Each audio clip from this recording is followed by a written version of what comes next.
Hai semuanya, saya Kak Rose hari ini. Tentu saja seperti biasanya setiap hari menemani Anda di acara Rumpi The Secret Life. Bersama Daniel di pojokan sana, sudah ada beberapa bintang tamu yang akan berbagi ceritanya. Tapi sabar dulu, kita mojok dulu untuk membahas apa sih yang lagi rame menjadi perhatian publik, menuai banyak pro dan kontra, komentar-komentar baik itu untuk hal-hal yang datang dari dunia nyata maupun dari dunia maya.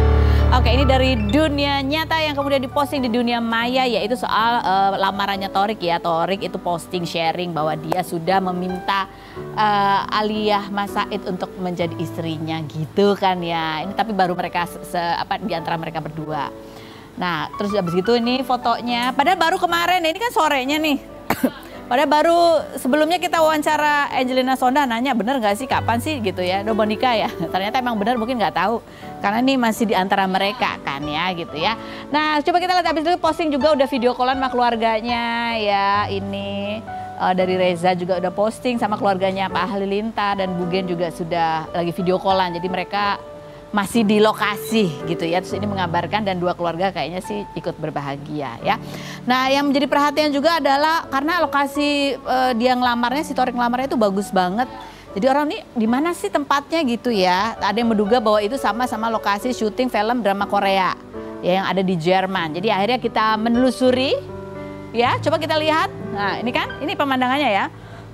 Terus kita kayaknya mirip-mirip apa sih? Apakah di Toskana gitu kan? Apakah di mana? Di Cibubur? Di Cibubur? Kalau di Cibubur mungkin ada, tapi kan itu kan biasanya Eiffel Tower-nya mini ya.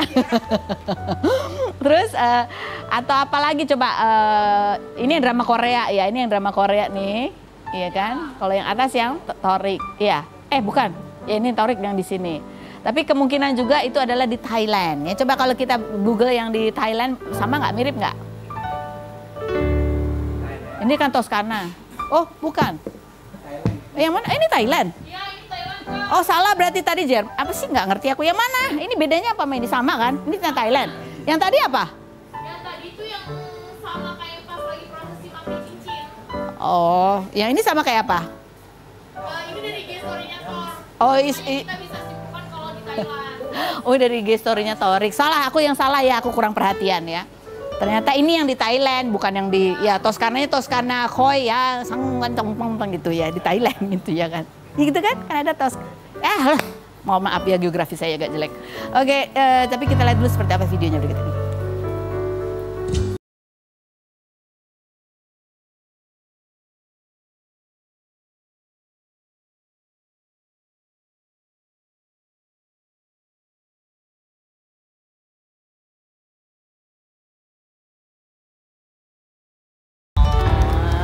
Dan ini juga ada ucapan dari beberapa teman-teman public figure juga ya. Salah satunya dari El Rumi. Sebagai mempertemukan kalian, gue ikut senang. Selamat ya guys, semoga lancar-lancar sampai hari H. Dijawab juga sama Aliyah ya. Iya lagi, ya ampun makasih El. Terus dari Aureli Hermansyah juga, Aurel juga. Yang berikutnya ada lagi komentarnya dari Fadli. Fadli ini kakaknya Fuji ya. Ini juga kongres bro gitu ya. Nyusul ya Ai, kata Thorik lah. Ai nyusul sama siapa? Nyusul kemana maksudnya? Nyusul ke... Ada lagi dari Alisa, bacanya gimana sih? Dangis. Congratulations guys gitu. Tapi dijawab sama netizen bunyinya gini, jangan nyusul ya. Nyusul kemana juga ini gitu ya kan. Dulu juga gini, maksudnya oh ini ada yang bilang dulu juga gini. Emang iya? Emang udah dilamar? Belum kan? Oh waktu ulang tahun. Oh dikasih cincin, apa dilamar? Oh, tapi ini lamaran kan? Iya. Oh iya, oke. Aku jadi kayak takut salah gitu. Tapi kan masa cuma ngasih cincin aja pakai video call dua keluarga ya. Kalau ini lamarannya insya Allah kalau jodoh memang mudah-mudahan dilancarkan. Ya, coba kita lihat ada lagi komentar netizen. Nggak ada? Oh, ada nih komentar. Kalau ini kayaknya Bu Petir mendukung banget ya, nggak kayak sebelumnya. Yang berikutnya, ada lagi. Thorik cari yang serius, Fuji masih terlalu muda, perlu berkelana dulu. Ini masih ya, ini shippers pasangan itu belum move on ya. Berikutnya, udah cuma gitu doang. Oke baiklah, begitu kita lanjut lagi. Ini juga berita yang lagi rame, ini juga terjadinya kemarin sama ya. Kalau kita kan sempat beritakan bahwa Sandra Dewi kemarin diperiksa lagi menjadi saksi juga. Ini pemeriksaan yang kedua kalinya gitu. Yang wartawan udah nunggu dari pagi, ternyata nggak ketemu. Tahu-tahu si Sandra Dewinya udah di dalam.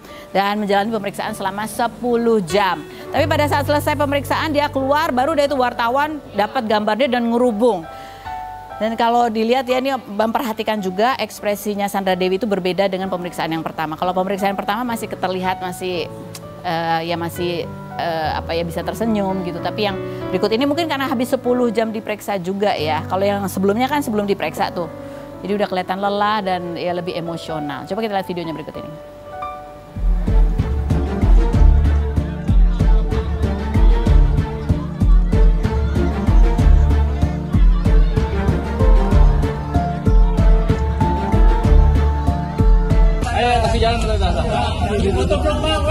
Jalan kasih jalan. Mana Mbak pemeriksaannya Mbak? Sandra apa kabar? Sandra apa kabar? Pak, Sandra gimana pemeriksaannya Mbak? Sandra gimana Pak? Pak gimana kabarnya? Gimana Pak? Udah seharian Pak diperiksa Pak. Kabarnya gimana Pak? Gimana Pak pemeriksaan hari ini? Kabarnya Pak Sandra. Jalan.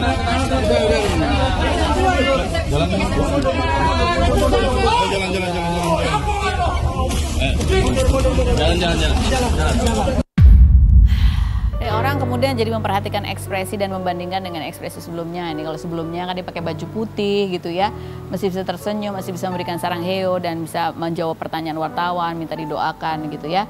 Yang kemarin itu terlihat ya dia nggak menjawab apa-apa, terus kayaknya sambil berdoa juga gitu. Dan terakhir di video terakhir itu terlihat memang kayak nggak bisa membendung kesedihan gitu ya, tuh ekspresinya.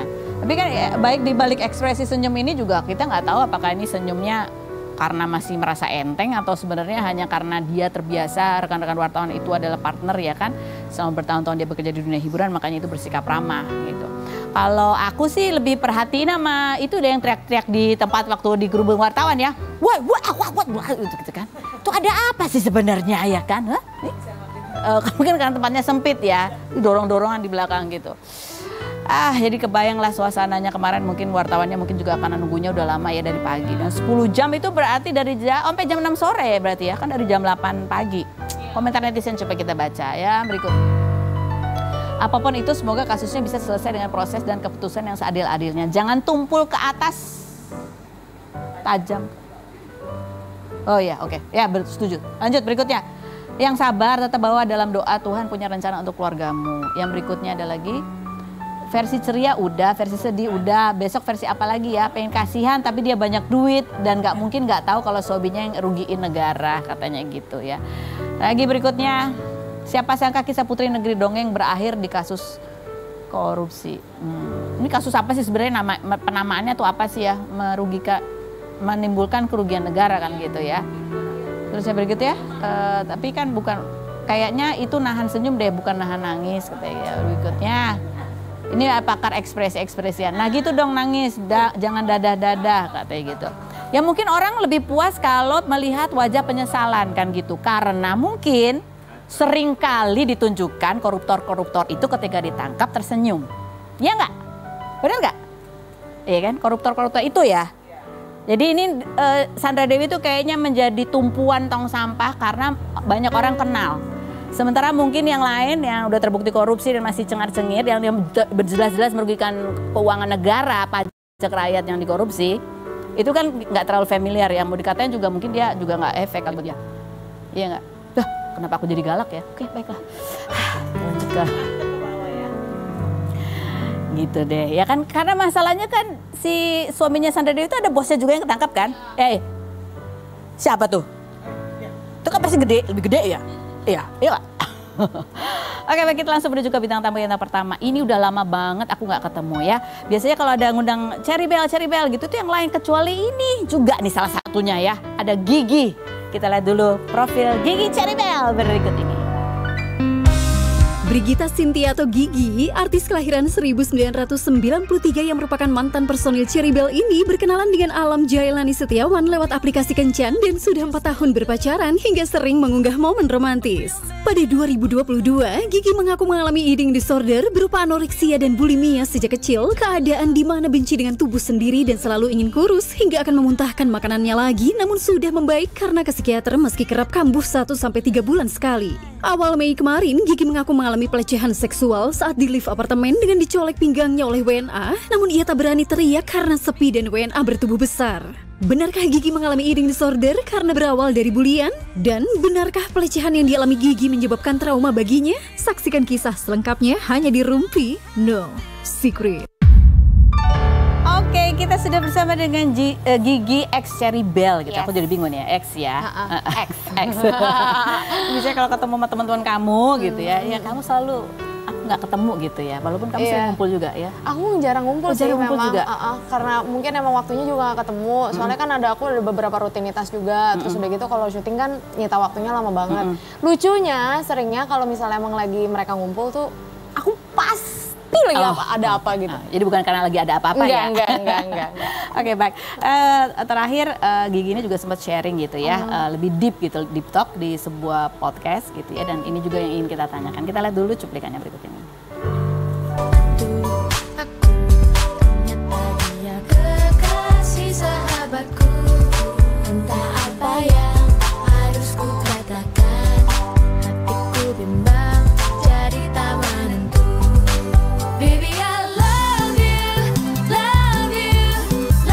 Mamaku single mother, aku nggak punya figur papa dari kecil, terus aku baru punya figur papa di SMP dan itu cuma berjalan 5 tahun.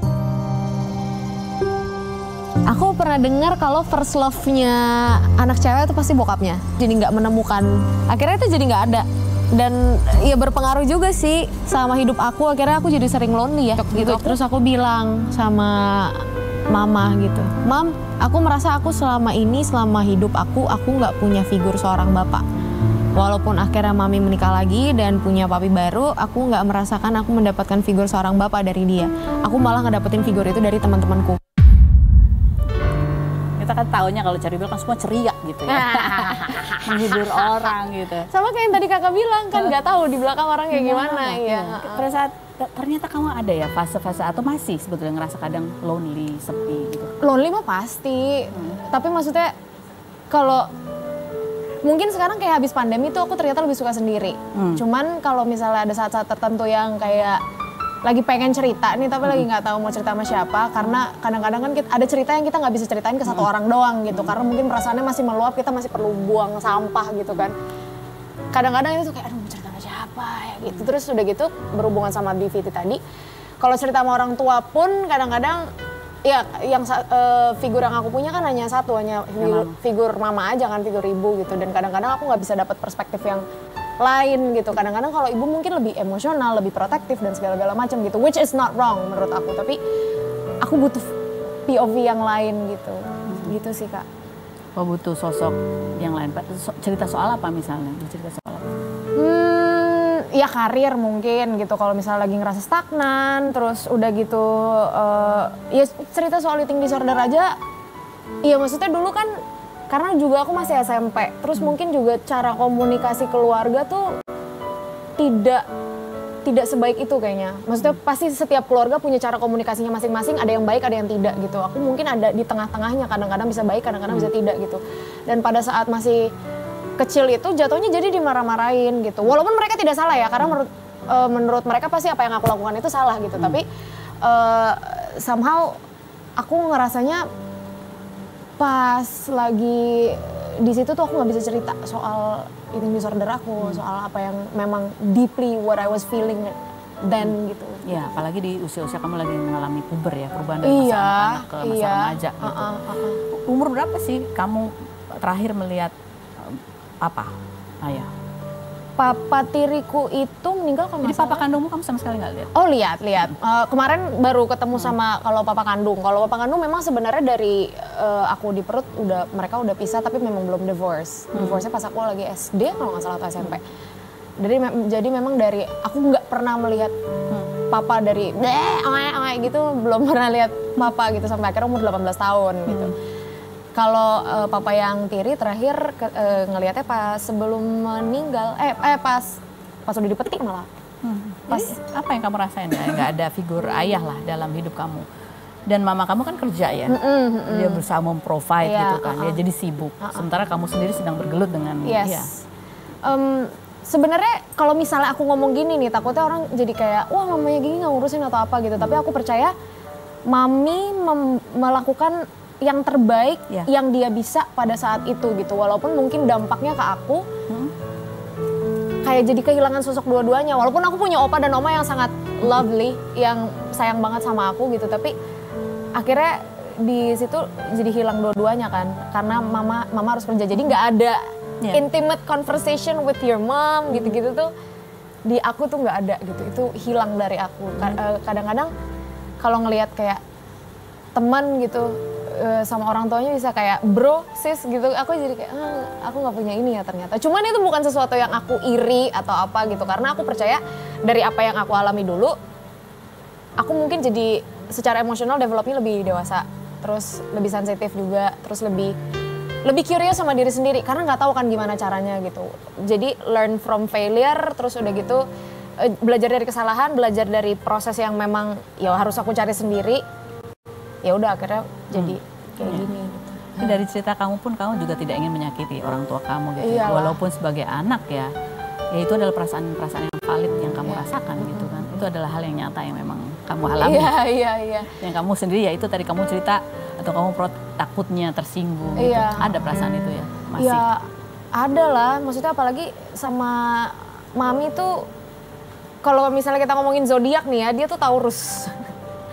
Jadi keras orangnya gitu, keras dengan pengertiannya dia, dengan apapun yang dia percayai gitu. Sedangkan aku anaknya sensitif, super sensitif, dicolek dikit kayak nangis itu, terus dicolek dikit kayak kesel, marah gitu. Itu kadang-kadang suka clash di situ gitu. Dan maksudnya kan pasti dengan perbedaan generasi, apa yang kita pegang juga secara prinsip pasti beda gitu loh. Jadi itu kadang-kadang suka clash di situ.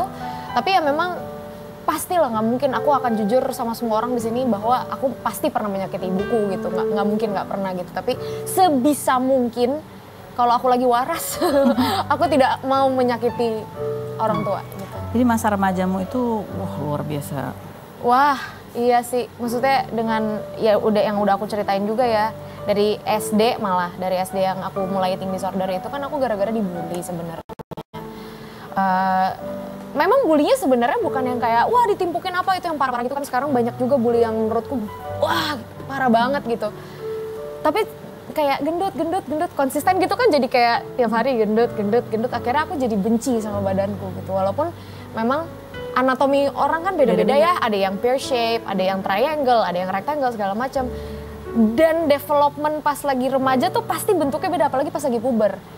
Perasaan juga lagi kuat-kuatnya pada saat itu, benci banget, suka banget gitu.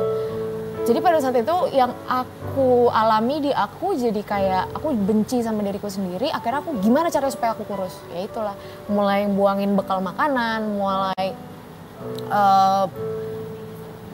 ngurangin makanan dulu, terus baru terakhir muntahin makanan. Anoreksia gitu. Bulimia. Yes, bulimia. Dan itu kamu ya merasa tidak bisa cerita ya? Merasa tidak bisa cerita. Ya apa ya? Merasa ya pertama karena mungkin dimarahin ya. Jadi ketika kamu nggak makan, terus kayak sembunyi gitu, terus jadi takut mau ngomong gitu kan. Padahal sebenarnya kalau mungkin akunya bisa berkomunikasi dengan baik, mungkin nyokap atau oma atau apa juga bisa menerima dengan lebih baik gitu. Apa menurut kamu itu adalah fase yang kayak terendah banget dalam pergulatan emosional kamu pada saat itu? Ngejalaninnya sebenarnya biasa aja Kak, makanya aku kayak ini bisa nggak ketahuan loh hal-hal kayak gini gitu. Aku tuh baru bener-bener sadar karena bercandaannya gini, aku tuh sebel karena aku nggak tinggi banget gitu. Wah kalau misalnya dulu makan banyak mungkin lebih tinggi sekarang apa gitu, jadi bercandaan gitu kan, jadi dark joke sendiri gitu kan. Tapi pada saat itu memang Tunggu, sorry, aku keskip pertanyaan. Iya, gimana titik terendah kamu Oh, iya, berbuat titik emosional kamu tuh sampai apa? Sampai ke fisik sih, nggak cuman di ini doang. Aku kan agak nggak cuman emotionally aja. Kalau emotionally kan jatuhnya jadi self blaming yang kebawa sampai sekarang nih gitu. Jadi kepala aku tuh berisik banget, nyalain apa segala macam, ngerasa nggak enough bla bla bla segala macam. Cuman dulu yang aku ngerasa paling parah tuh fisik, karena aku sering nyolok buat muntahin, ini ku tuh luka-luka Kak. Gitu. Aku terlalu ceria ya menceritakannya, maaf ya teman-teman. Ini trigger warning. Ini ku tuh luka-luka. Ini trigger warning. Apa? Ini trigger maksudnya? Nggak, maksud trigger warning buat teman-teman yang mungkin takut dengar cerita kayak gini-gini. Tapi intinya ini ku luka karena aku nyolok dan kena gigi. Jadinya luka-luka, terus udah gitu aku GERD sampai masuk rumah sakit. Yang paling parah sih selain emosional ke fisik juga ngaruhnya gitu, karena aku jadi ada penyakitnya. Jadi kapan kamu mulai sadar bahwa ya kamu perlu bantuan atau kamu sudah bisa mencari bantuan? Itu malah setelah keluar dari Caribal Kak, baru ngeh gitu. Makanya bisa nggak ketahuan, itu bahayanya bisa nggak ketahuan. Dan itu kamu nggak kelihatan ya di ekspresi itu kayak. Iya. Tapi aku pas ngeliat fotoku ya dulu kurus banget ya, masa nggak ada yang notice. Oke. Nah ini kan kamu juga kalau kita lihat ya kan ada punya pacar lah. Kamu kan sempat cerita di situ bahwa ya dengan gak adanya sosok bapak gitu ya, kamu kan ngerasa kayak gak ada father figure. Sebenarnya kamu ngerasa bahwa ya kan katanya kan anak perempuan itu pacar pertamanya atau first love-nya adalah bapaknya. Iya, aku banyak dengar gitu sih. Kamu banyak dengar itu. Kamu mengalami bahwa ketika kamu menjalin hubungan itu jadi kendala juga nggak? Karena kamu nggak punya potret laki-laki yang baik. Kayaknya kalau anak-anak Gen Z bilang daddy issue sekarang, aku tuh daddy issue-nya nggak ke pacar, tapi aku kan suka ikut kelas acting gitu-gitu. Jatuhnya ke mentor-mentorku. Maksudnya? Nyari sosok ayah gitu. Maksudnya kayak jatuhnya nggak fall in love kayak affection gitu, tapi jadi lebih ada satu mentorku yang panggil papa memang, karena memang dia sosok papaku gitu. Papa butuh apa? Papa ini jadi protektif banget gitu. Kadang-kadang aku ngerasa gue ganggu nggak ya kayak gini, tapi kayak papa butuh apa, papa mau apa, papa butuh ditemenin apa, jadi gitu banget. Gitu. Di umur 18 kamu ketemu bapak kandungmu? Yes, 17-18 ya. Apa rasanya? Nggak ada rasa apa-apa lagi Kak, soalnya mungkin karena mamaku nggak pernah menanamkan kebencian itu ya, maksudnya mungkin rasa keselnya dia ke bokap atau apa gitu, bahkan dia nggak cerita kejadian apa actually what did happen. Tapi itu membuat kamu frustasi nggak ketika kamu tuh nggak ngerasa apa-apa gitu? Padahal kan pasti ya mungkin aku nggak tahu, kamu mungkin berekspektasi, aduh kalau ketemu bapak kandungku atau terus ternyata begitu ketemu orangnya kayak Iya. Tidak merasa apa-apa bukan berarti aku jadi kayak lempeng aja gitu. He's very kind, baik banget orangnya. Terus maksudnya dia love language-nya gift kayaknya. Jadi dia suka ngasih aku makanan. Terus udah, ayo dong ke Bandung lagi gini-gini segala macam. Quality time juga dia suka gitu. Dan jadi rasa benci nggak ada? Nggak ada sama sekali. Tapi nggak ada sih. Tapi nggak ada rasa kayak, aduh kok aku nggak klik ya, kok aku kayak ngerasa nggak relate gitu. Ada nggak? Nggak, mungkin karena itu ya, mungkin karena aku sama sekali tidak ditanamkan apapun, jadi begitu aku ngelihatnya objektif. Jadi objektif. Ya, apa yang kamu lihat? He's a very kind person. Aku ngelihat dari keluarganya dia yang baru juga, he's a very good family man. Anaknya tiga-tiganya aku ngelihatnya baik-baik. Terus udah gitu ada yang sekolah udah sampai S3 di Jepang, yang satu udah bikin tempat kopi gitu-gitu segala macam. Yang aku lihat tuh dia benar-benar bisa iniin keluarganya dengan sangat baik gitu. Jadi aku berusaha untuk lihat objektif aja sih. Jujur Li, ada rasa iri nggak? Iri kayak, ya kok bukan iri yang kayak gimana ya, cuma kayak yang ya kamu menempuh kehidupan yang berbeda gitu. Aku pikir dulu ya Kak, sebentar. Kayak dengan saudara-saudara. Mungkin deep down ada ya Kak, karena kadang-kadang juga suka ngelihat orang yang aku bilang itu ngelihat teman sama bokapnya gitu, mungkin deep down ada, tapi tidak sampai situ yang kayak aku jadi kesel apa, malah jadi kayak temen aja sih aku sekarang. Lebih kepada envy ya, kayak aduh gitu ya. Iya, aduh gitu. Tapi tidak berusaha untuk mengentertain perasaan itu gitu. Berusaha tidak mengentertain. Padahal kamu bilang kamu adalah orang yang sensitif. Iya. Apa ya kalau di umur berapa kamu men-switch sensitifmu itu menjadi logis? Di akhir-akhir ini. Sebenarnya ini jatuhnya jadi kayak Karena aku belajar acting, aku belajar analisa naskah, aku belajar apa segala-gala macam, jadi ngerti balance-nya gimana gitu. Jadi tahu, oh ini kayak gini, aku ngerasa ini kenapa ya. Jadi nggak langsung eksplosif atau reaktif gitu, jadinya merespon bukan bereaksi langsung terhadap apa yang aku. Tapi pernah ada masa-masa kamu reaktif? Iya banget, apalagi berapa? dua. Masih di Ceribel? Enggak, mana di Ceribel aku kayak nggak ada masalah apa. Karena energinya buat gitu. Iya, jadi mungkin udah kebuang di situ ya. Jadi udah nggak ada energi buat mengentertain perasaan sensitif atau apa gitu. Mulainya kayaknya memang sepanjang hidup aku ada momen-momen di mana aku sekalian meledak banget gitu. Jadi kalau lagi enggak, lagi meledak banget gitu. Gitu sih Kak. Dan akhirnya bisa setelah bertambahnya usia, pengalaman akhirnya itu. Tapi apa pesan kamu sih sebenarnya? Atau pesan kamu lah ke depan? Ini kan kamu dari sudut pandang seorang anak yang mengalami itu gitu. Sebenarnya dilihat mungkin di dunia ini ada banyak perceraian yang ya banyak orang yang menganggap nggak apa-apa lah, masih ada sosok aku ibunya, atau ada masih sosok aku bapaknya gitu dan lain sebagainya. Kamu pengen pesan apa sih kepada orang-orang mungkin yang suami istri yang sedang mau mempertimbangkan keputusan dalam hidup mereka gitu? Iya, memang beberapa dari teman aku bilang yang udah punya anak ya, mau punya anak tuh nggak akan siap sampai kapanpun gitu. Sesuka-suka apapun sama anak kecil atau sama baby, ibu atau bapak itu mungkin nggak akan pernah siap sampai dikasih. Tapi menurutku yang paling terbaik adalah komunikasi. Komunikasikan dan jangan pernah membuat si anak rasanya jadi invalid gitu. Tanya dulu kenapa, apa sebabnya, dan bangun hubungan yang baik supaya pada saat anak ada masalah jadi bisa lebih jujur gitu loh, pengen apa gitu. Gitu ya. Aku gitu sih, mungkin bahkan aku bukan orang tua, mungkin aku tidak pantas ngomong seperti itu, tapi itu yang perasaanmu invalid. Apa yang kamu rasakan invalid. Dan ini mungkin menjadi pertimbangan buat orang tua di luar sana atau pasangan yang mau menikah ya. Ketika menikah ingat bahwa tanggung jawabnya bukan untuk diri sendiri gitu ya. Kita mungkin mengecewakan pasangan atau kita ya gagal mempertahankan rumah tangga itu satu hal, tapi hal lain adalah ada anak-anak yang mereka tidak memilih tetapi harus ikut menjalani. Kita akan kembali lagi tetap di Rumpi.